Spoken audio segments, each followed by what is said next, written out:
Hey everybody there, it's Mack, and today I'm bringing you a new series called History with Mack. Now, if you don't know me, I love history. History is one of my favorite subjects. I love learning about it. I love going to museums. I just really like learning about it.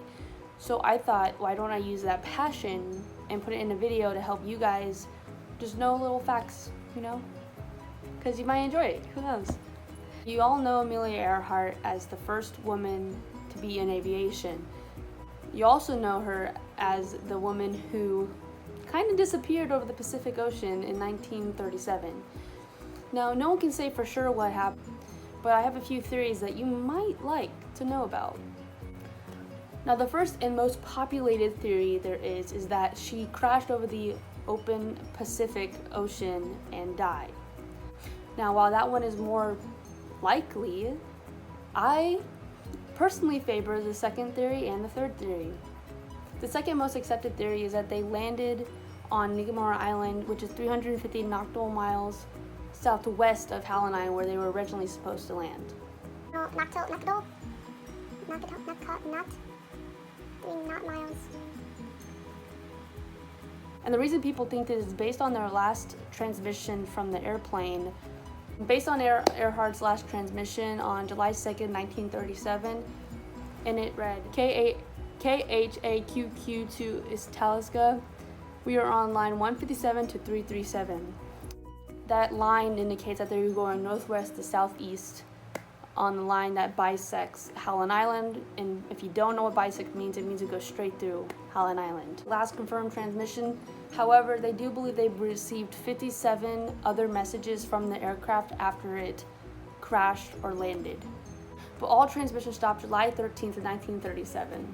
Later in 1937, there was a British expedition party which went onto the island and searched the island. Now, what they found is what is suspected to be a landing gear for a plane. Sounds kind of sus, don't you think?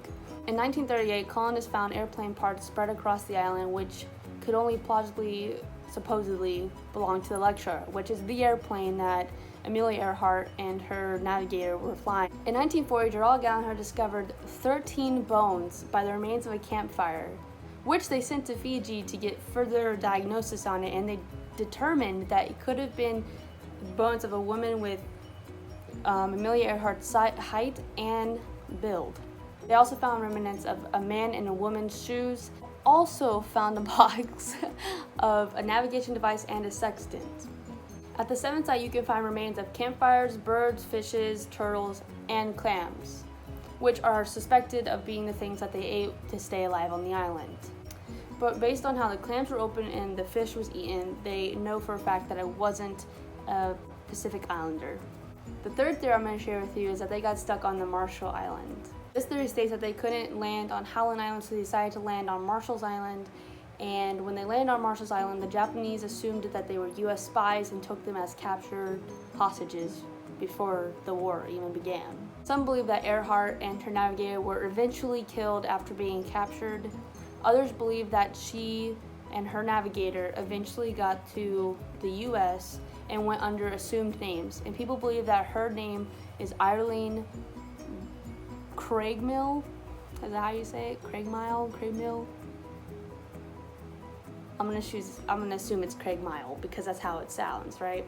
Some people believe that she married a guy named Guy Bolam and became Irene Bolam. And if you look up a picture, or if I have a picture somewhere on the screen, you can see that the similarities could be there. But I do find it suspect that she would go back to the States under an assumed name and not find her husband and just remarry her husband, because she was married before she left, right guys? There's also a picture on Marshall Island with two Caucasian, one man and one female. The female is bent down next to the pier and one man is standing up looking towards the camera. Since the photo is so bad, it is hard to tell if it's actually Amelia Earhart and her navigator. However, we will never be able to know for sure. My personal theory was the Nigamara theory because it shows that they survived longer than they should have. But let me know what you think. Do you think any one of these theories are true, or do you have a different theory? I would love to hear about it in the comments. Thank you guys so much for watching. I hope you liked it. I thought this was fun, you know? It was a struggle because I kept stuttering on my words.